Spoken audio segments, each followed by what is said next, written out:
مالدار میشین و از زمره مالدارهایی میشین که بعد مثال 4 تنگه را دیدن دیگر بنده بودن تا مخلوق بودن تا دیگر فراموش میکنی. دیگر ایادت میبرای که تو به خودت آفریدگار داشتی. دیگر به یادت نمیاد که آخی تا دیروز من همین پولهایی که ازی دارم همینا را من نداشتم، همینا از کجا آمدن؟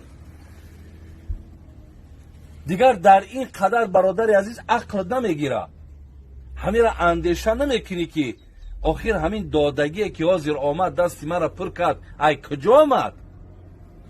خدا میگه تؤتی الملک من تشاء و تنزع ملک ممن تشاء و تعز من تشاء و تذل من تشاء بیدک الخیر انک علی کل شیء قدیر.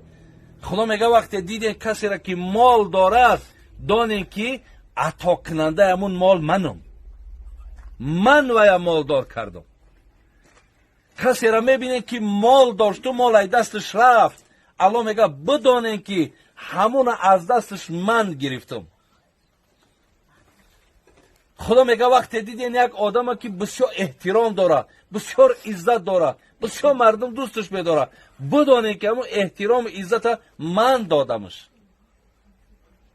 خدا میبیند میگه یک کسی آبرو داشت، قدر داشت، قیمت داشت، لیکن همش ای دستش رفت، خوار شد، بینام و نشان شد، شرمنده شد، بدانین که او را من کردم.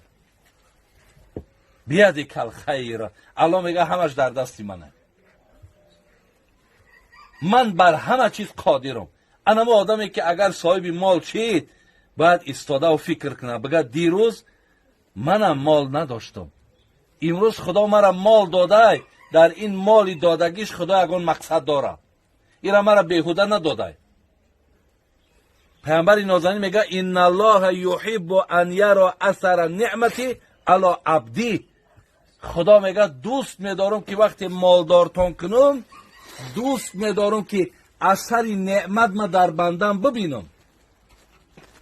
ببین خدا میگه دوست میدارم که وقتی ترا من مالدار کردم به طرف ما بگردی بگوی پروردگار مهربان چی ذات بزرگ تو، خدایا ترا سپاسگزاری میکنم که امروز مرا از زمره کسانی کردی که تا دیروز دستی من گیرنده بود، امروز دستی من تیانده شده است. پیامبر میگه الید العلیا خیر من ید السفلی، دست دهنده بهتر از دست گیرنده. خدای دستی مرا امروز دهنده کرده، به سوی تو سپاسگزاری میکنم. الله میگه انامین من دوست میدارم که از بنده را که مالدار کردم انامین کلمه و سخنها را شنوم،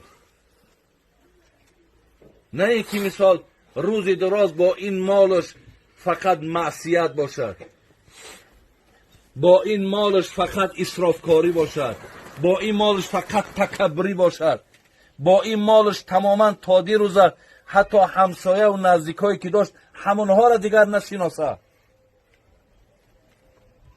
با این مال برادر عزیز نه، این مال اگر دیندش الله هم باشه با الله گیرنده هم هست، گیرنده هم